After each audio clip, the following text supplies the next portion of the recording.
Assalamualaikum warahmatullahi wabarakatuh.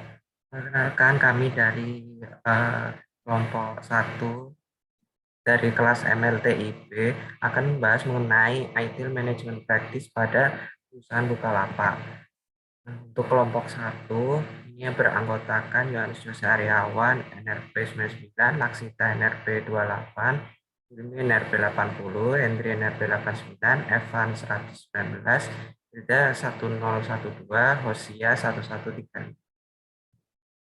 Nah, untuk outline-nya nanti akan ada profil dari perusahaan ini, kemudian mengenai IT Service Desk, Workforce and Talent Management, Infrastructure Platform, Infrastructure and Platform Management, Service Catalog Management, Service Design, dan Problem Management. Nah, jadi sekilas mengenai perusahaannya adalah PT Bukalapak, atau kita biasanya memang bukanya adalah Bukalapak ya.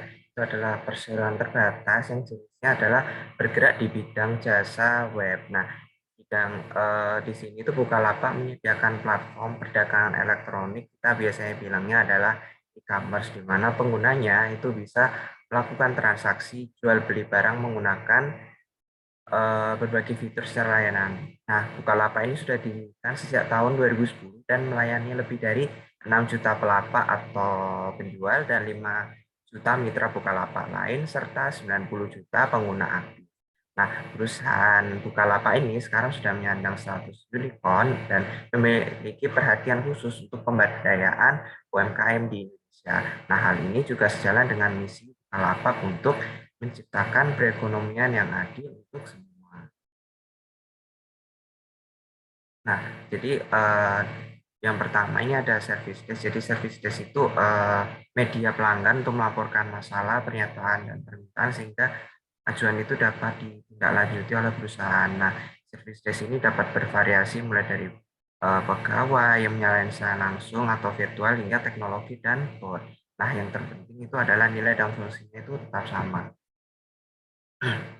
Nah, Bukalapak sebagai perusahaan yang menyediakan platform e-commerce terkemuka ini juga menyediakan layanan service desk untuk para pelanggan. Nah, jadi Bukalapak telah menerapkan praktis dengan baik, di mana sudah pernah mendapatkan 6 medali di Contact Center World 2021 dan 16 medali pada The Best Contact Center Indonesia 2021.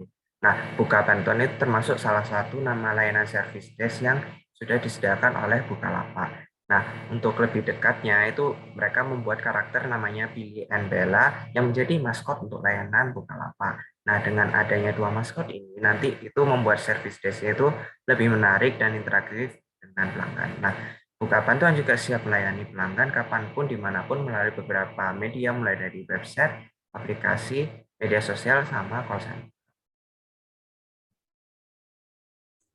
Baik, yang pertama untuk media website Buka Bantuan itu bisa diakses melalui bukabantuan.bukalapak.com. Di sini tersedia berbagai fitur yang dapat memudahkan penggunanya untuk mencari bantuan. Seperti gambar berikut ini adalah tampilan dari websitenya. Websitenya cukup simple dan juga user friendly, yang mana terdapat fitur pencarian. Di sini pengguna bisa mencari bantuannya sesuai dengan kebutuhan, atau bisa juga mencari bantuan berdasarkan kategori-kategori yang sudah disediakan. Oke, next. Kemudian ada juga fitur riwayat komplain. Di sini pengguna bisa melakukan cek atau pelacakan terhadap komplain-komplain yang sudah diajukan dan juga progres penanganannya. Di sini ada juga FAQ atau Frequently Asked Question untuk pertanyaan-pertanyaan yang sering diajukan.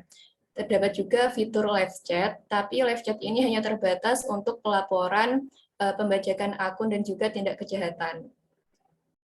Oke, selanjutnya. Kemudian ada juga media sosial Buka Bantuan. Media sosial ini tersedia di Twitter, Instagram, dan juga Facebook.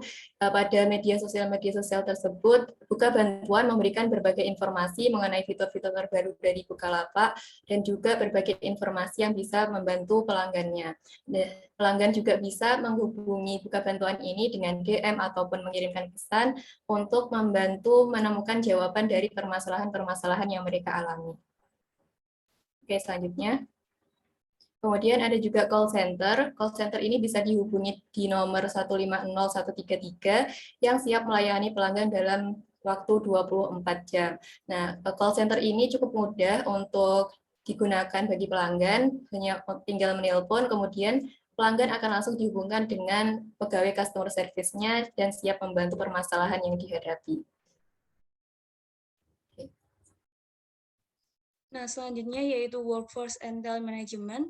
Bukalapak sendiri menerapkan pendekatan Agile Organization, yaitu program pengembangan karyawan yang disesuaikan dengan kebutuhan masing-masing individu di Bukalapak. Nah, pertumbuhan pesat Bukalapak turut mendorong pertumbuhan jumlah karyawan di dalam perusahaan. Bukalapak sendiri menerapkan 5 nilai utama perusahaan sebagai landasan budaya kerja, yaitu yang pertama, go to the extra mile, yaitu kerja ekstra dengan menunjukkan angka atau hasil yang baik, menjadi contoh yang baik, memiliki pekerjaan, serta memperhatikan kualitas. Yang kedua, yaitu customer obsessed, yaitu terobsesi pada pelanggan dengan melakukan upaya mendengarkan dan berperilaku ramah pada pelanggan, data berpusat pada pelanggan, memastikan keunggulan layanan, serta empati. Nilai yang ketiga yaitu speak up, berbicara dalam hal memberikan apresiasi, terbuka untuk ide apapun, serta berbicara jika ada masalah. Next. Nilai yang keempat yaitu gotong royong, bekerja bersama-sama, selalu proaktif, menghargai kolega, bersikap adil, serta saling membantu. Dan yang terakhir yaitu try, fail, and try again, di mana apabila mengalami kegagalan, karyawan harus coba lagi dan coba lagi, melakukan lebih banyak eksperimen, mengambil risiko cerdas, serta tidak pernah menyerah. Next. Nah, pada tahun 2019, Bukalapak berhasil memperoleh penghargaan Best Companies to Work for in Asia 2019 dari HR Asia. Bukalapak menjadi salah satu-satunya perusahaan online marketplace Indonesia yang berhasil meraih penghargaan tersebut. Penghargaan tersebut diberikan atas penilaian terhadap tingkat employee engagement and workplace culture berdasar metode TEAM, Total Engagement Assessment Model. Nah, penilaian ini dilakukan melalui observasi, survei, sesi wawancara, dan presentasi dari seluruh kandidat yang berasal dari 12 negara di Asia. Selanjutnya adalah Practice Infrastructure and Platform Management, di mana Bukalapak ini menyimpan seluruh data di data center mereka sendiri, alih-alih memanfaatkan layanan cloud eksternal. Seperti di gambar di samping, itu adalah ruangan server Bukalapak, dan Bukalapak telah memperluas jaringan backbone internal mereka dari 10 Gbps menjadi beberapa 100 Gbps pada tahun 2018. Dan di Bukalapak ada total 19 cloud data center dan network, dan mereka lah yang bertanggung jawab untuk melaksanakan proyek, memantau kegiatan operasional, dan mengelola jaringan. Next. Nah, dalam upaya membangun dan mengembangkan servernya, Bukalapak dihadapkan pada beberapa tantangan, yaitu yang pertama, ketersediaan server yang tidak dapat memenuhi permintaan yang cukup tinggi, karena dibutuhkan waktu sekitar 3-5 bulan untuk server dikirimkan. Yang kedua adalah waktu yang diperlukan untuk menginstal server. Yang ketiga, permintaan tinggi saat flash deal dan event lain. Yang keempat, kegagalan daya. Oleh karena itu, Bukalapak telah memberitahu vendor tentang kebutuhan mereka jauh-jauh hari, sehingga vendor dapat menyiapkan produksi dan mempercepat proses pengiriman.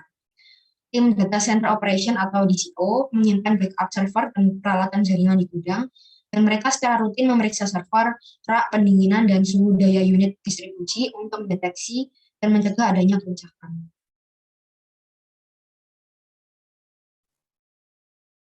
Selanjutnya itu Service Catalog Management. Service Catalog Management bertujuan untuk memastikan bahwa layanan dan deskripsi produk diungkapkan dengan jelas kepada audiens target untuk mendukung keterlibatan pemangku kepentingan, di mana dalam hal ini merupakan pelanggan dan penyampai layanan. Di platform perdagangan elektronik yang disediakan, Bukalapak tidak hanya menyediakan barang yang nyata secara fisik saja, tapi juga produk-produk non-fisik seperti pulsa, pembayaran, dan juga investasi dan lain-lainnya. Nah, oleh karena itu, Bukalapak menerapkan Service Catalog Management pada service mereka, yaitu aplikasi Bukalapak, dengan mengkategorisasikan produk yang disediakan untuk pelanggan menjadi dua, yaitu produk virtual dan juga kategori barang. Dari dua jenis kategori tersebut, dalamnya terdapat kategori-kategori dari katalog produk. Misalnya dalam produk virtual terdapat kategori seperti pulsa, tagihan, travel, dan lain-lainnya. Sedangkan pada kategori barang terdapat kategori seperti elektronik, otomotif, komputer, dan yang lain. Di mana kemudian dari kategori tersebut terdapat di dalamnya subkategori yang ketika diakses langsung menuju ke halaman katalog produk dari subkategori yang dipilih. Secara keseluruhan, servis katalog manajemen yang diterapkan oleh Bukalapak sudah sangat baik, mulai dari semua produk dan layanannya yang dikategorikan berdasarkan jenis, fitur pencarian yang mudah ditemukan, yang digunakan, dan juga tampilan sebagai pilihan dengan berbagai variabel untuk katalog produk yang sama, serta variabel pencarian khusus untuk setiap katalog produk. Next. Lalu ada service design. Jadi service design atau desain layanan ini dalam ITIL adalah praktik yang berfokus pada desain sebuah layanan TI dan mencakup arsitektur, proses, kebijakan, dan dokumentasi yang memungkinkan untuk dirancang sebuah layanan yang memenuhi kebutuhan organisasi atau program. Jadi tujuan dari service design ini sendiri adalah untuk merancang produk dan layanan yang sesuai dengan tujuan, layak digunakan, dan dapat disampaikan oleh organisasi dan lingkungannya. Jadi pada umumnya itu service design ini atau desain layanan ini yang baik dapat meningkatkan keselarasan TI dengan kebutuhan bisnis dan menyediakan informasi untuk desain solusi layanan yang baru maupun desain solusi layanan yang lama yang sudah melakukan perubahan. Next. Jadi pada Bukalapak itu sendiri, praktik service design atau desain layanan diimplementasikan agar layanan TI dapat memberikan manfaat kepada pihak bisnis. Layanan-layanan TI tersebut harus terlebih dahulu didesain dengan acuan tujuan bisnis dari pelanggan. Dalam situs maupun pada aplikasi smartphone, desain interface yang didesain oleh Bukalapak sangat simpel, rapi, dan detail sehingga user tidak kesulitan dalam mencari atau menemukan barang yang mereka butuhkan. Kemudian juga ada rekomendasi barang-barang yang mungkin dibutuhkan oleh user.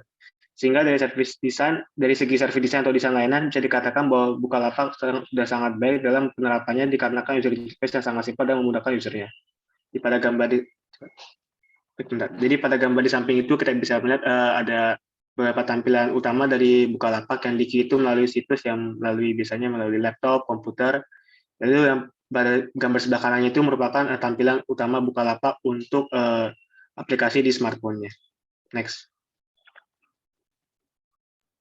Kemudian untuk ITIL practice yang terakhir ya ini problem management.